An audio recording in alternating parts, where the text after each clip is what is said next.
Manorama group, जो सोचता है वो करता है। आपके अपने सपनों का आशियाना। नमस्कार, भारत लाइव देख रहे हैं आप। मैं हूँ शिवांगी आपके साथ। देखिए, बिहार की राजनीति में एक बार फिर हलचल तेज हो गई है। नई एनडीए सरकार के गठन के बाद जहां हालात सामान्य होते दिख रहे थे, वहीं अब एक अहम बैठक होने वाली है, जिसने सियासी चर्चाओं को फिर से हवा दे दी है। बता दें कि जेडीयू ने 20 अप्रैल को पटना स्थित सार्थ सर्कुलर रोड पर अपने विधायक दल की बैठक बुला ली है। नई सरकार बनने के बाद ये जेडीयू की पहली बड़ी बैठक मानी जा रही है, इसीलिए इसका राजनीतिक महत्व भी काफी ज्यादा है। इस मौके पर पूर्व मुख्यमंत्री नीतीश कुमार जदयू के राष्ट्रीय अध्यक्ष के रूप में मौजूद रहेंगे। उनका संबोधन इस मायने में खास माना जा रहा है कि वे पार्टी की भविष्य की रणनीति और एनडीए गठबंधन में जेडीयू की भूमिका को लेकर दिशा तय कर सकते हैं। मुख्यमंत्री पद से इस्तीफे के बाद ये पहला मौका होगा जब वे किसी बड़े पार्टी कार्यक्रम को संबोधित कर सकते हैं। हालांकि इस बैठक को लेकर कई सारे सवाल भी उठ रहे हैं। कयासों का बाजार गर्म होने लगा है बिहार में। तो आज हम लोग इसी मुद्दे पर चर्चा करने वाले हैं। बाबा हमारे साथ मौजूद है। बाबा, आपका बहुत स्वागत है। धन्यवाद संजय। बाबा, सबसे पहला सवाल, बैठक तो होने जा रही है, तो क्या ये बैठक सिर्फ एक औपचारिक कदम है या इसके पीछे कोई बड़ा सियासी संकेत छुपा है? नीतीश कुमार के इस्तीफे दिए हुए अभी कुछ ही दिन हुए हैं और अचानक से इतनी बड़ी बैठक बुला ली गई है, तो क्या वजह हो सकती है, समझाइए जरा। शिवांगी, 2-3 बातें इसमें बड़ा ही स्पष्ट है। पहली जी। बात ये कि नीतीश कुमार ने बैठक तो आम बैठक पार्टियों की होती रहती है, लेकिन इस बैठक को इतना तवज्जो क्यों दिया जा रहा है? इस बैठक को 2 बार चेंज करने की, कैंसल करने की ज़रूरत क्यों पड़ी? जी। जबकि नीतीश कुमार ऑलरेडी पटना में थे, बैठक पटना में ही होनी थी। इस बैठक बिल्कुल। को 20 तारीख को होनी थी, फिर इसका टाइम बढ़ाया गया, 18 तारीख को होनी थी, फिर टाइम बढ़ाया गया। माने ये एक अलग तरह का संदेश और मैसेज जो है, वो कहीं न कहीं राजनीतिक रूप से जदयू की तरफ से दिया जा रहा है। जदयू के कई नेताओं के बयानों में भी आप देखे होंगे कि अलग-अलग तरह की बात है। 20 तारीख को ये प्रस्तावित जदयू की बैठक थी। उससे पहले आपको पता होगा कि 18 तारीख को, 17 ही तारीख को संभवतः वो निशांत बैठक ले रहे थे और अपने कोर टीम के लोगों के साथ बैठे। उसके बाद मीडिया के पर्सन से उनके उनके साथ मुलाकात हुई। जो उनके प्रवक्ता हैं, उसके साथ उनकी मुलाकात हुई। यानी कि ये सिलसिला जो है एक तरह से शुरू हो चुका है। जी। लेकिन इस पूरे प्रक्रिया में अचानक से नीतीश कुमार का अपने सभी विधायकों को ये कह देना कि आप सभी को किसी भी हाल में जैसे हैं वैसे ही मीटिंग में पहुंचना है, तो निश्चित रूप से कुछ बड़ी बात का संकेत जो है वो आता है। नीतीश कुमार के बारे में बहुत सारी बातें कही जाती है, लेकिन 2 लाइन मैं ज़रूर नीतीश कुमार के बारे में कहूँगा। और इस बैठक से पहले जो परिस्थितियाँ देखने को मिल रही है, जिस पर अलग-अलग तरीके से लोग सोच रहे हैं, कई लोगों से हमारी बातचीत हुई, वो भी अपने अलग-अलग एंगल से नीतीश कुमार की इस बैठक को देख रहे हैं। तो वो 2 लाइनें हैं कि कौनो अच्छाई तो ज़रूर होई ओकरा में। बिल्कुल। नीतीश कुमार के बारे में कहा जाता है कि नीतीश कुमार ने 20 सालों में बिहार को बहुत बदला। जी। तो कौनो अच्छाई तो ज़रूर होई ओकरा में, लोग खुद से बेसी एक दूसरा में खोजेला। हम्म। आपने अक्सर देखा होगा कि लोग अपनी तरफ नहीं देखते हैं, बल्कि दूसरे की तरफ देखते हैं। सूप और चलनी वाली कहानी आपने सुना होगा। जी। अब जो वर्तमान परिस्थिति है, उस परिस्थिति में नीतीश कुमार कहीं न कहीं राजनीतिक रूप से उनकी सक्रियता मुख्यमंत्री की कुर्सी से ज़्यादा बढ़ गई है। जी। ज़्यादा इसलिए मैं बता रहा हूँ कि मुख्यमंत्री के रूप में एक संवैधानिक पद पर रहते हुए उनके कई जो बैरियर्स थे, बाउंड्रीज़ थी, उस बाउंड्री को वो क्रॉस नहीं कर सकते थे। लेकिन जी। अब नीतीश कुमार समझिए तो खुले सांड की तरह हो गए हैं, जिसके लिए कोई बाउंड्री नहीं, कोई बैरियर नहीं है। नीतीश कुमार की इस बैठक को काफ़ी अहम बताया जा रहा है। जी। लेकिन इस बीच में आपको मैं बता दूँ कि एक तरफ ये बैठक, दूसरी तरफ भारतीय जनता पार्टी का ऊपर से नीचे तक चुप्पी साध लेना, और तीसरी महत्वपूर्ण घटना घटी है कि महिला बिल जो था, महिला जी। आरक्षण बिल, वो उस जी। बिल जी। का सदन में गिर जाना, पास बिल्कुल। नहीं होना। ये कहीं न कहीं नीतीश कुमार की इस बैठक से जुड़ा हुआ मामला ज़रूर नज़र आ रहा है। लेकिन इसके इसके बीच एक और बात जो मेरे ज़हन में आ रही है, हालाँकि हम्म। और भी कई तरह के विश्लेषण को मैंने देखा भी है, कई लोगों से मेरी बात भी हुई है, कई पत्रकारों से मेरी बात हुई है, पॉलिटिशियन से मेरी बात हुई है। कल हमारे संपादक नमन मिश्रा जी से भी रात के 11-12 बजे तक मेरी बातचीत हो रही थी। इस संभावना पर कई तरह से हम चर्चा भी कर रहे थे। लेकिन अंततः हम उस कंक्लूजन पे नहीं पहुंच पाए कि इस बैठक को क्या नीतीश कुमार ने राजनीतिक रूप से अपने पार्टी के संगठन को मजबूत करने और ये कहने के लिए बुलाया है कि पार्टी का अध्यक्ष तो मैं ही हूं, लेकिन अब देख रेख जो है वो निशांत करेंगे, या हम्म। फिर जो लोग नाराज चल रहे हैं नीतीश कुमार से, उन लोगों को बुलाया है। जी क्योंकि इस बैठक को बुलाने के पीछे कई ऐसी बातें हैं। इस बैठक में कहा तो ये भी जा रहा है कि वो सारे लोग मौजूद होंगे जो या तो नीतीश कुमार के दिल्ली जाने यानी राज्यसभा जाने और मुख्यमंत्री की कुर्सी छोड़ने से नाराज हैं, और दूसरे वो लोग जो नीतीश कुमार के इस फैसले से खुश हैं। जी ये दोनों लोगों की मुलाकात होगी और इस मुलाकात में खुलकर आमने सामने की बात होगी। मीडिया को इससे दूर रखा गया है और मीडिया इसमें मौजूद नहीं रहेगी। ये बैठक कहीं और नहीं बल्कि नीतीश कुमार के अपने जो नए आवास हैं 7 सर्कुलर रोड, उस पर है। इस जी बीच मैं आपको बता दूं कि एक घटना और अपडेट हुई है कि इस बैठक को बुलाए जाने और इस 20 तारीख वाली बैठक को 20 अप्रैल को बुला ली है। इस बैठक को लेकर के आपको बता दूं मैं कि इससे ठीक पहले, मतलब 48 घंटे पहले, नीतीश कुमार खुद से चल करके सम्राट चौधरी के 5 देशरत्न मार्ग पहुंचे हैं जी जी और वहां जाकर के नीतीश कुमार ने उनसे मुलाकात की है। इसमें मैं एक कड़ी जोड़ना चाहूंगा। 2005 में जब नीतीश कुमार मुख्यमंत्री की कुर्सी पर बैठे और पूर्णकालिक मुख्यमंत्री के रूप में वो बैठे, तो उसमें शकुनी चौधरी की बहुत बड़ी जिम्मेवारी और हिस्सेदारी थी। जी उन्होंने ही नीतीश कुमार को आगे बढ़ाने के लिए, हालांकि उसमें और कई लोग थे, लेकिन शकुनी चौधरी की भूमिका उसमें सबसे अहम थी। जी उन्होंने ही प्रयास किया था कि इस लौकुश समीकरण को MY समीकरण के सामने खड़ा किया जा सकता है, और उसमें जी शकुनी चौधरी ने नीतीश कुमार को नाम दिया था। इस वर्ष जब शकुनी चौधरी का जन्मदिन मनाया जा रहा था, संजोग से मैं भी उस कार्यक्रम में शामिल था।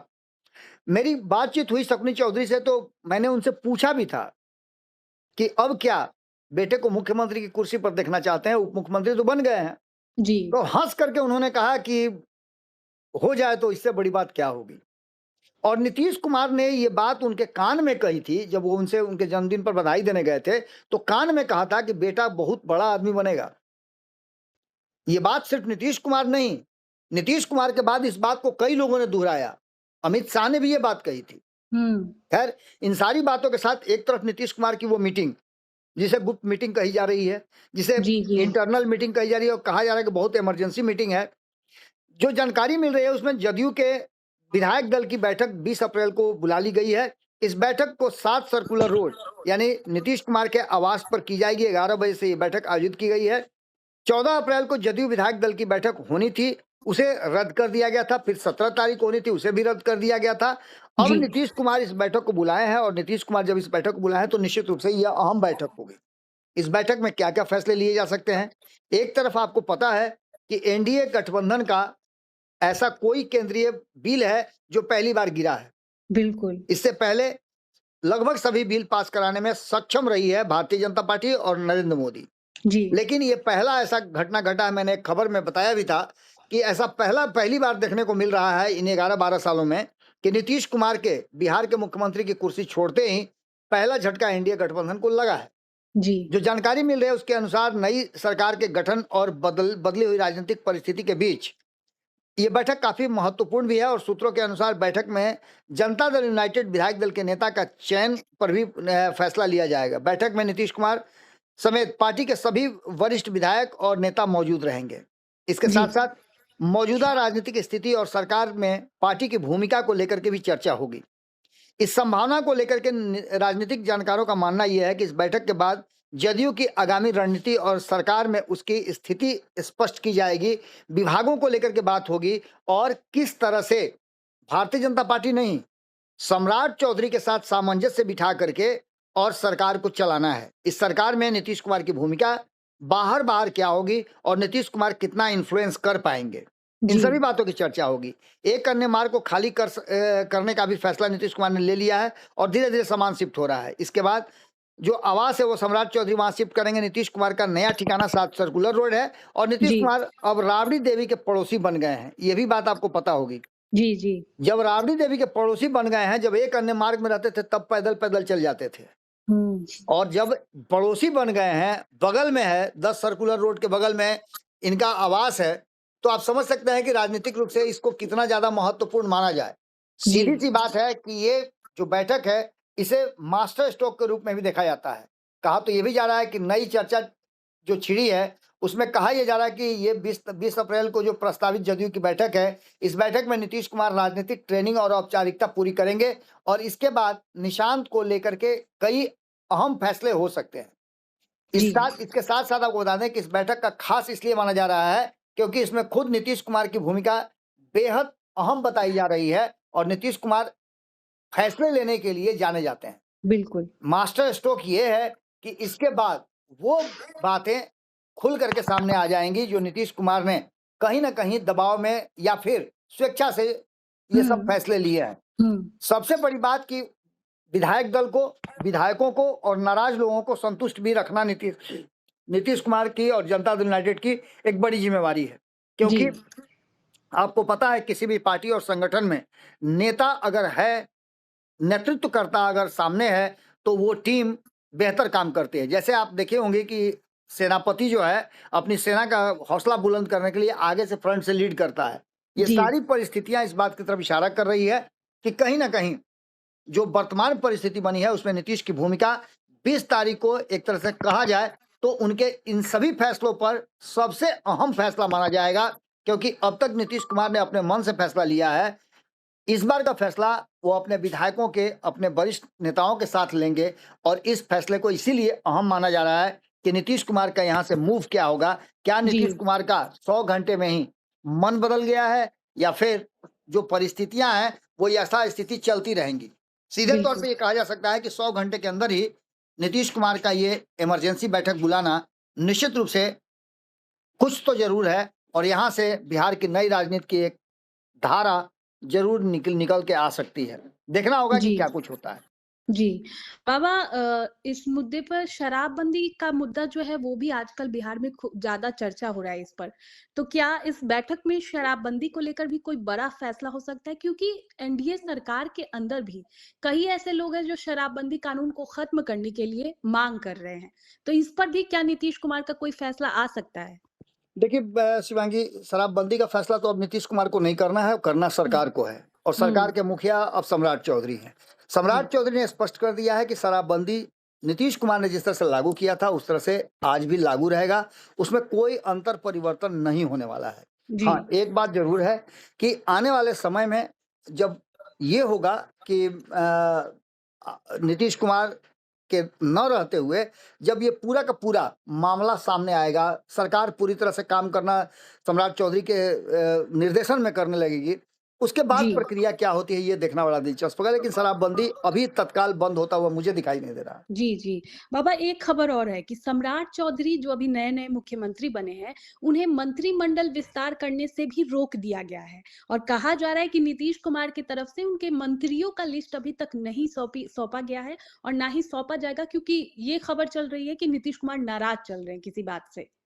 देखिए, नीतीश कुमार की नाराजगी हो या बाकी की बातें हो, नीतीश कुमार ने ये दिखाने की कोशिश की है कि नीतीश कुमार सम्राट चौधरी से जरा भी नाराज नहीं है, क्योंकि जी, मैंने आपको शुरू में ही बताया कि वो आज भी नीतीश कुमार गए थे मिलने के लिए सम्राट चौधरी के आवास पे। जी, बिल्कुल। तो ऐसी स्थिति में उनकी नाराजगी का कारण बदल सकता है। लेकिन सबसे बड़ी बात यह है कि मैं इस शपथ ग्रहण के पहले भी बता रहा था कि चाहे सरकार बदल जाए, चाहे शपथ ग्रहण हो जाए, चाहे जो कुछ भी हो जाए, नीतीश कुमार फैसला ले लें, लेकिन जब तक पश्चिम बंगाल में मतदान नहीं हो जाता है तब तक कुछ नहीं हुँ। होगा।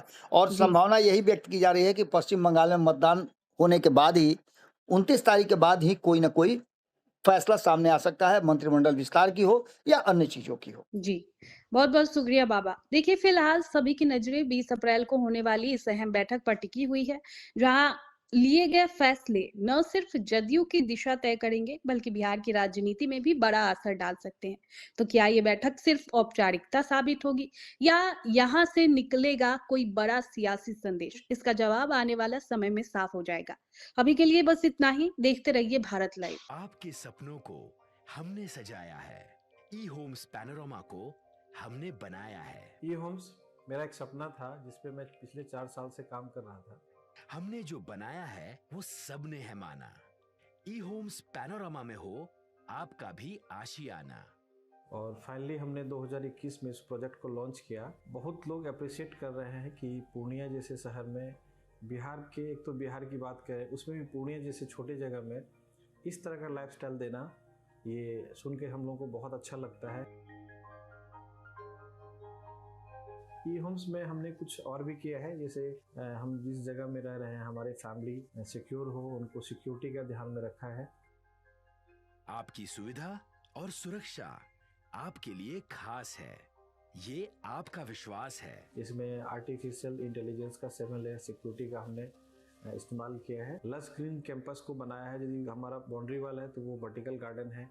ये जितनी भी फैसिलिटी होता है एक इंटरनेशनल टाउनशिप में ई होम्स है, ये हम लोग विश्वास नहीं कर पा रहे हैं। जो भी हमारे मित्र दोस्त या जो भी हमारे बाहर के बाहर आते हैं तो हम लोगों को बहुत अच्छा सुनने को मिलता है और बहुत अच्छा क्रेडिट मिल रहा है। वो सारा हमने सिर्फ एक बिल्डिंग नहीं बनाया, हमें एक बहुत अच्छा लाइफस्टाइल दिया ई होम्स में, और मेरा एक सपना था जिसको मैं आज फुलफिल होते हुए देख रहा हूँ। ये आपका आवास है। ई होम्स पैनोरामा में अब आपका निवास है।